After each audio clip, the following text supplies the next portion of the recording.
नमस्कार, मैं सुबोध मंडल आज आप लोगों के सामने हिंदी साहित्य का इतिहास दर्शन विषय के अंतर्गत आलोचना पर चर्चा करने के लिए उपस्थित हुआ हूँ। आलोचना निश्चित रूप से इतिहास नहीं है और इतिहास भी निश्चित रूप से आलोचना नहीं है, किंतु इतिहास की पुस्तकों में चाहे वह किसी भी विषय का इतिहास हो और यदि आगे बढ़कर कहूँ तो कह सकता हूँ कि चाहे वह हिंदी साहित्य का ही इतिहास क्यों नहीं हो, उसमें आलोचना का उपयोग किया जा सकता है अथवा नहीं किया जा सकता है, तो किस रूप में किया जा सकता है, किस कार्य के लिए किया जा सकता है, क्योंकि आलोचना का एक ही प्रकार नहीं है, एक ही फंक्शन नहीं है। आलोचना के कई फंक्शंस हैं, कई प्रकार हैं और कितनी मात्रा में आलोचना का उपयोग हिंदी साहित्य का इतिहास शीर्षक पुस्तक में किया जा सकता है। यह हमने देखने की कोशिश की है। इस वर्ग में आप इसे अच्छी तरह से समझने का प्रयास करेंगे।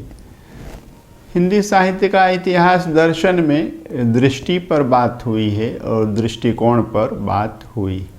आपकी दृष्टि स्वस्थ नहीं है, इतिहास लेखक की दृष्टि स्वस्थ नहीं है या पूर्वाग्रह से मुक्त नहीं है, दुराग्रह से मुक्त नहीं है। यदि वे किसी न किसी वाद से ग्रस्त हैं तो इतिहास लेखन के साथ न्याय नहीं कर सकते हैं और इतिहास के पाठकों के साथ भी न्याय कदापि नहीं कर सकते हैं। और पाठक भी यदि उनकी दृष्टि 6/6 नहीं है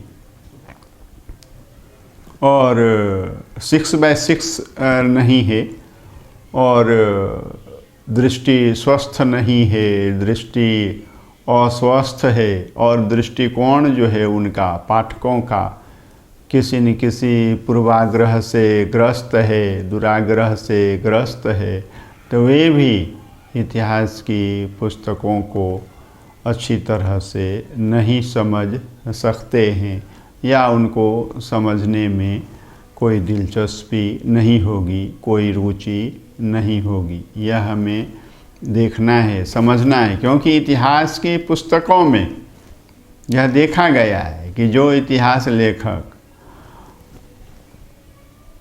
लोकतांत्रिक दिखाने का प्रयास करते हैं लेकिन कार्य करते हैं साम्राज्यवादी दृष्टिकोण के साथ या पद के लिए या आर्थिक लाभ के लिए या पुरस्कार पाने के लिए सत्ता की चिरौरी करते हैं, सत्ता पक्ष का सहयोग करते हैं, तो यह देखना है वे जनता के साथ नहीं होते हैं, जनतांत्रिक मूल्यों के साथ नहीं होते हैं, तथ्यों के साथ नहीं होते हैं, तथ्यों के साथ खिलवाड़ करते हैं और गलत तरह से तथ्यों को प्रस्तुत करते हैं, परोसते हैं।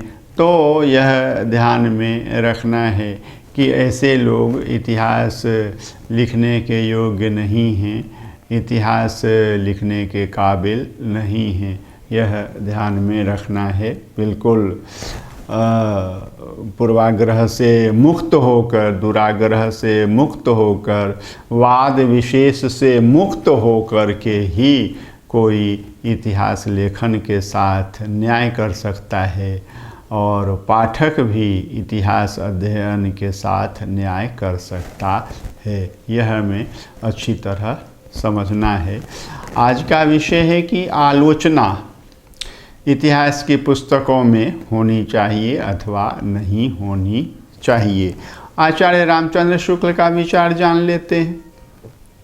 अपने हिंदी साहित्य के इतिहास के प्रथम संस्करण के वक्तव्य में वह कहते हैं, इतिहास की पुस्तक में किसी कवि की पूरी क्या अधूरी आलोचना भी नहीं आ सकती।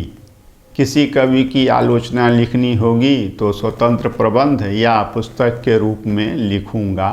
यह उदाहरण जो है हमने रामचंद्र शुक्ल रचनावली की पृष्ठ संख्या 65 से लिया है और इसी रचनावली की पृष्ठ संख्या 67 पर वह क्या लिखते हैं, कहते हैं, घनानंद आदि कुछ मुख्य कवियों का आलोचनात्मक परिचय भी मिलेगा। एक जगह यह कहते हैं, घनानंद आदि कुछ मुख्य कवियों का आलोचनात्मक परिचय भी मिलेगा, और 2 कदम आगे जाकर वह स्वयं आलोचना के संबंध में दूसरी बात कहते हैं, इस संस्करण में समसामयिक साहित्य का अब तक का आलोचनात्मक विवरण दे दिया गया है। तो देखिए, पहले कहते हैं कि किसी कवि की पूरी क्या अधूरी आलोचना भी नहीं आ सकती, और यह कहते हैं किसी कवि की आलोचना लिखनी होगी तो स्वतंत्र प्रबंध या पुस्तक के रूप में लिखूंगा। लेकिन इसी पुस्तक में वह कहते हैं घनानंद आदि कुछ मुख्य कवियों का आलोचनात्मक परिचय भी मिलेगा, और दूसरी बात यह कहते हैं आगे चलकर तुरंत ही, इस संस्करण में समसामयिक साहित्य का अब तक का आलोचनात्मक विवरण दे दिया गया है। तो उनकी बातें जो हैं अंतर्विरोध पूर्ण हैं, अंतर्विरोधों से ग्रस्त बातें, यह ध्यान में रखना है। हमें यह विचार करना है कि आलोचना आ सकती है या नहीं आ सकती। तो आलोचना इतिहास की पुस्तक में निश्चित रूप से आ सकती है, ज़रूर आ सकती है, अवश्यमेव आ सकती। और आलोचना के बिना इतिहास लिखा ही नहीं जा सकता है। यह भी अच्छी तरह से समझ रखने की आवश्यकता है। आलोचना किस लिए? एक तो स्थिति का, परिस्थिति का विश्लेषण करने के लिए। आलोचना के बिना हम स्थिति का, परिस्थिति का, समय का, युग का सम्यक मूल्यांकन नहीं कर सकते। एक, इसके लिए आलोचना की आवश्यकता है। दूसरी बात कि किसी कवि या लेखक के स्थान और महत्व को आंकने के लिए, किसी कवि या लेखक के स्थान का निर्धारण करने के लिए, उनके महत्व का निर्धारण करने के लिए आलोचना की आवश्यकता है, और निश्चित रूप से आलोचना की आवश्यकता है। फिर आगे चल कर के कि किसी कवि की कृति, रचना या साहित्यिक पुस्तक का मूल्यांकन करने के लिए भी आलोचना की नितांत आवश्यकता है। यह हमें अच्छी तरह से समझ रखने की ज़रूरत। अब यह देखना है कि आलोचना का कौन सा रूप हमें प्रयोग में लाना है, उपयोग में लाना है। तो तुलनात्मक आलोचना, कंपैरेटिव क्रिटिसिज्म का उपयोग करना है। बिल्कुल ही तुलनात्मक आलोचना करनी है। तुलनात्मक आलोचना के बिना 2 कवियों के समय में अंतर कैसे उपस्थित कर सकते हैं, दो कवियों की स्थितियों में अंतर कैसे उपस्थित कर सकते हैं, दो कवियों की परिस्थितियों में अंतर कैसे उपस्थित कर सकते हैं, दो कवियों के उद्देश्यों में अंतर कैसे उपस्थित कर सकते हैं, दो कवियों को अपने अपने काव्य या पुस्तक को लिखने की प्रेरणाओं में अंतर कैसे हम उपस्थित कर सकते हैं। नहीं कर सकते ना, बिल्कुल नहीं कर सकते। तो इसके लिए तुलनात्मक आलोचना की आवश्यकता होती है। और दो कवियों, अलग अलग समय में हुए कवियों के ग्रंथों के महत्व का, चाहे वह काव्यशास्त्रीय मूल्यांकन हो, चाहे लोकप्रियता की दृष्टि से किया गया मूल्यांकन हो, तो इस तरह से मूल्यांकन हम कैसे कर सकते हैं बिना तुलनात्मक आलोचना के। तो तुलनात्मक आलोचना के रूप को लेंगे और क्या करेंगे, इसके माध्यम से हम समय युग का विश्लेषण करेंगे, युग की गतिविधियों का विश्लेषण करेंगे, चित्रण करेंगे और कवि के स्थान और महत्व को निर्धारित करने में तुलनात्मक आलोचना का प्रयोग करेंगे। दो कवियों में कौन कवि बड़े हैं, कौन कवि छोटे हैं, किस दृष्टि से बड़े हैं, किस दृष्टि से छोटे हैं, तो इन सब का अंतर उपस्थित करने के लिए तुलनात्मक आलोचना का उपयोग करेंगे।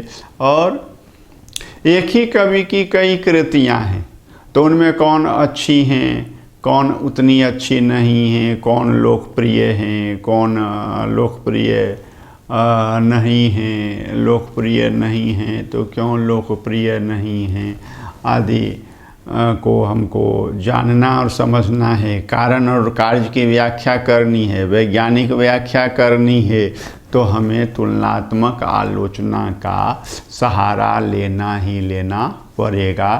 तुलनात्मक आलोचना की मदद लेनी ही लेनी पड़ेगी, तुलनात्मक आलोचना की सहायता लेनी ही लेनी पड़ेगी।